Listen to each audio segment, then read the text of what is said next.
back, man. It's been a couple years, and I appreciate coming on and talking with you guys.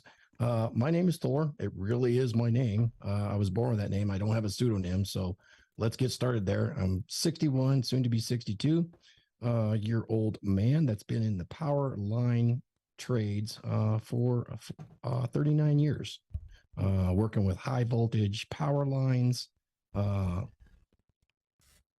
on helicopters, barehanding 500,000 volts in a steel suit from helicopters, things like that.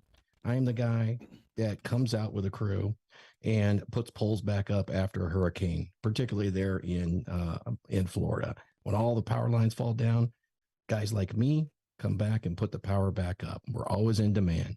So that's a little bit about my trade. Now, when I was in this trade back in 1991, I did get burned by 12,000 volts. We could talk about that later. There is risk with this trade. I met Myron a few years ago. Yeah. And we worked together for a little while, and it was a real pleasure coaching and mentoring young men. And it's still very satisfying to me to this day. No, and we're happy to have you, man, so that you can impart your wisdom on the people. Because the thing is that you're still involved in that trade to this day, right? Absolutely. I still maintain work today. Now, I'm not out there flying or climbing the towers or the poles, but I am working with quality control on the invoicing for several hundreds of men that are doing that construction now. And so I'm kind of in the twilight of my career, but I'm helping them. And I spent a couple of years actually training these young men as apprentices. And that's really where I got the real taste to help young men achieve their goals. It's satisfying. They're like all my misbegotten sons. Mm-hmm. And when I see them do well in the trade, it brings joy to me and fulfillment. And it's a way that I can cast a little piece of my legacy into the future. So that's why I do it. I don't do it for the money, but that's also why I do the coaching today, and the podcasting is kind of reach out and reclaim some of that. Yeah, and I just want to make the audience very well aware that you're very successful, done very well for yourself. You're also an entrepreneur, and you really don't have to be doing this, but you really enjoy helping people out because you've already made your money. You did it a long time ago, but you enjoy giving back to the youth, helping guys find another way to make money, earn a living, an honest living, where you can make quite a bit of money as well doing it. I think especially with, these Gen Zers, they asked young men, hey, what's the job that you want to do?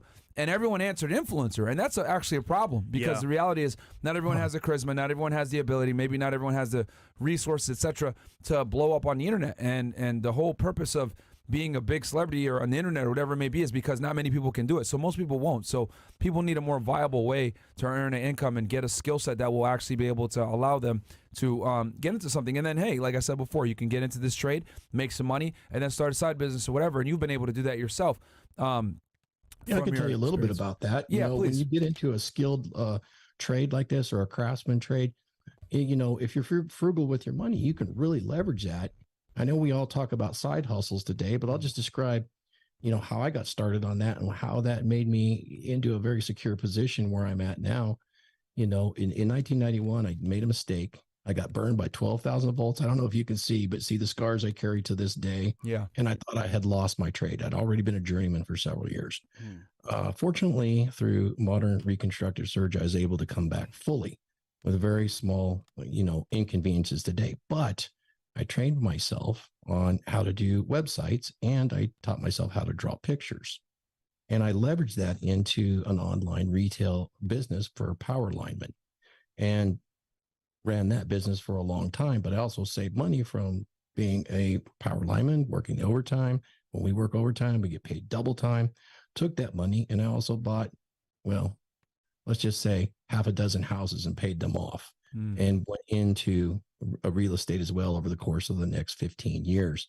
Nice. And then, so with those two businesses in place, I was also able to leverage that into certain investments, which I see that Myron's along the same journey now. Yeah. So it's smart to do things like that, because if you have issues later in life, you never know what's going to happen.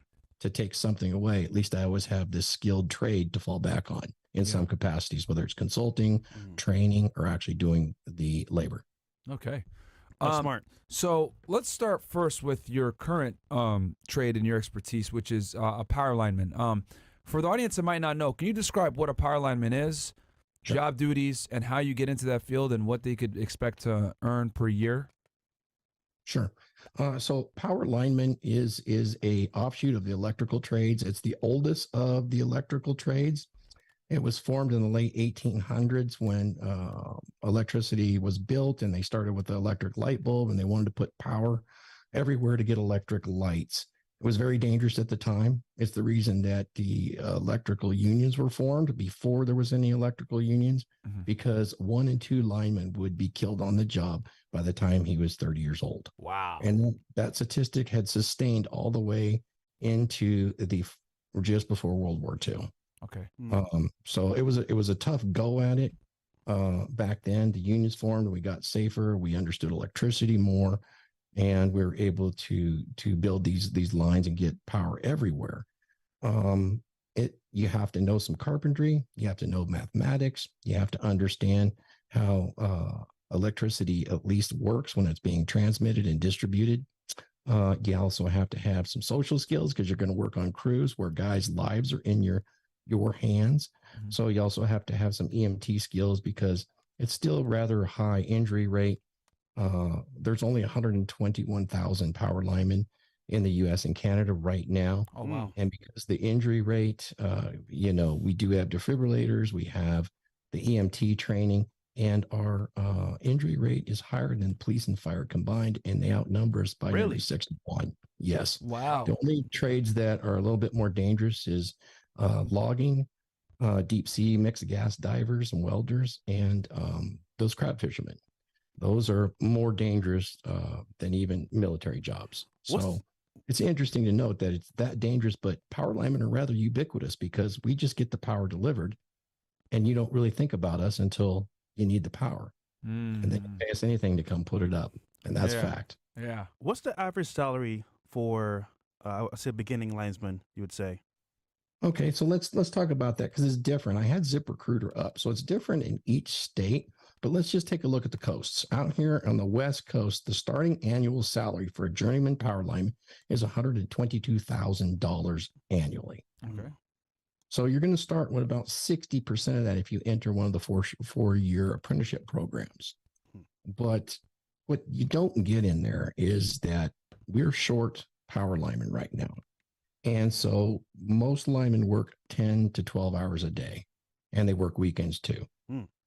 Nearly all of the working crew members that I'm aware of out here in California, they make about $88.21 an hour. Okay. When they work overtime, it's all double time. Wow. So that puts it right around $162 an hour.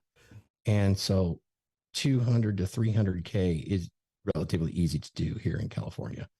Okay. I don't know what it is on the East Coast, but they have similar pay. And one of the issues we face with power line industry right now, in the utility line industry, is that it's vulnerable. It's vulnerable to like an EMP or coronal mass ejection, where power grids would go down. We are in the process of bolstering the power grid. So there's lots of work to be done so that it could segment itself and be somewhat protected. But power linemen are old like me. Nearly 40% of us will retire by 2030.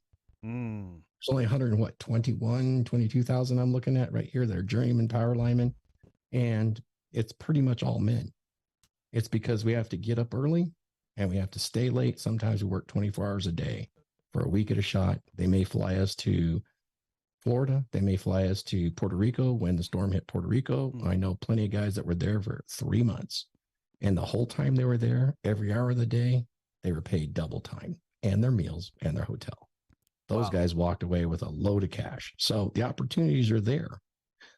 We have trouble actually getting young men to want to come in and take some of the trade schools and apply for these apprenticeships, mostly because they're not aware, or the work is difficult. It's hard. You're working in the rain, the snow. It's very cold or very hot. So if you're tough enough to do that, you can really do well in this industry. I like that you can have the power in your hands, because overtime is huge. And I remember back in my way coming up, I maximized overtime, because I was like, you know what? If I can work extra hours and make more money, why not do that now, so I can enjoy life later on when I get older? That's really good, by the way. Overtime. Yeah. And it lets you save that money or create a brokerage account and start to see the money actually work. And you get to see compound effect happen much quicker than anybody else when you can bank some of this overtime. So it's a new year, Thor, right? And just real quick, I want to ask this question. So let's say I'm a person that wants to make money right now. What trades do you recommend other than power lineman to start this year? What other trades would you recommend? Well, hold on. Before we get into that, I was going to ask, how does someone become a power lineman? Okay, cool. And then we'll get into the other trades. Yeah. But so Thor, how does someone become a power linesman? How do they go through? You mentioned before a 4-year apprenticeship, but can you take us step by step how someone would actually get into this career field? Because obviously, yeah, it's a little dangerous, but I'm sure people here are like, damn, like, okay, I could. That's quite a bit of money, or more. Starting? In California, they're making $200 to $300 pretty easily. How does someone get into this field? Sure, that's a really good question, actually, because most people don't know. On my website, there's an instructional there exactly what certifications you need and things like that. But let's just take it a piece at a time. You can apply at the local utilities for what's called a groundman or a laborer position. That's very good. That gets your foot in the door. Or the best way to do it is to obtain a commercial driver's license and or other certifications, such as a crane operator certification, heavy equipment operator certification. All of these are trades in amongst themselves, but it gets you in a position where you're extremely valuable and you'll get into an apprenticeship much, much faster. So once you've done that, you can do that and apply and get an apprenticeship that way through the unions, such as the IEBEW locals. They all offer training programs, which while you're training, they pay you as well. Okay. And then the other way is to go to one of the national lineman college schools, which you can earn an associate degree in science by going to these schools. And they also prepare you, learn the language of line work, the tools, the equipment. They get you the certifications too. Many of them will loan you the money to go to school and then do a job placement. And that's one good way. Mike Rowe on the MikeRowe.org. You guys familiar with Mike Rowe, the dirty jobs guy? Yes. He had an episode on being a lineman. Okay. And he actually has a scholarship. If you write a letter on why you want to do a trade, it can be any trade. They pay for all your schooling. Did you know that? Wow. No, I didn't know that. Pretty cool, huh? But anyway, those are some of the ways you can get in: by trade school, by application to local utilities, municipalities, or the local unions, probably the highest paying jobs, and they get the best training. But if you don't know where to start, that would be the places to start. Wow. Very interesting. And then I didn't know that having a CDL or a crane operator license, all these other things will set you up to be, I guess, have a higher likelihood of being hired as a power lineman. Do these other skill sets translate into being a power lineman, or does it just look good on your resume? No, they're required. If you think about it, we're driving these multi-axle vehicles that are commercial vehicles, like 18-wheelers. They have hazmat. You have to have a hazmat endorsement.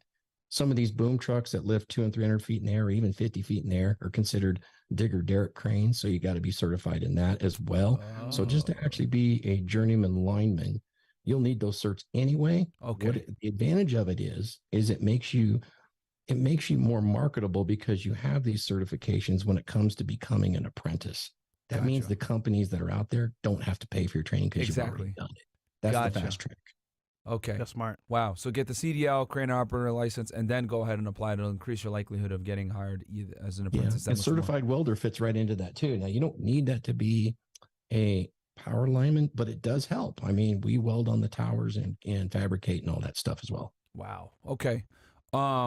Okay, so sorry, Fresh. So you were asking about other trades, right? I can only imagine someone says, which you kind of just segued into that. This is kind of dangerous, so I don't want to do this one to be exact. But what are the options that I have, I guess, for coming into this? Are there any other trades that people might want to get into? Yeah. Or did you say, what can they get into now that if they want to make money quickly? Yeah, like today. Okay. Yeah. Yeah. What are some trades you think, Thor, that people can get into? Let's say they're watching this right now, because I know we got a bunch of young men watching us. We got almost 6,000 y'all in here right now between YouTube and Rumble watching. They might be living at home with their mom, might not have so much money right now. They want to get into something quickly.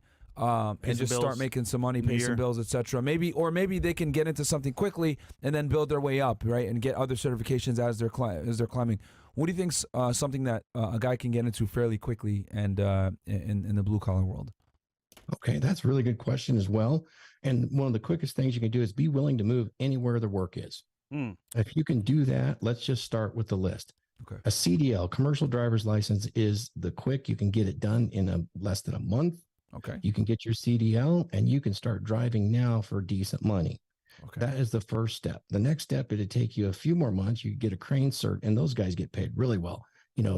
Easy for them to pull in 60 to 70 grand right out the bat. And they don't have to do a ton of training. They just need to be certified and start making application at these crane companies Nice. Okay. that are out there, such as Bragg Crane, Hill, all those sort of things. They're all online. You can find them. So that's one way. Another way is welding. You can get that in months, and you can become a certified welder and start becoming a fabricator. Another 50 to 80 grand right out the get-go. There's other ones. I just had a guy out to do a service on my heater and air conditioner.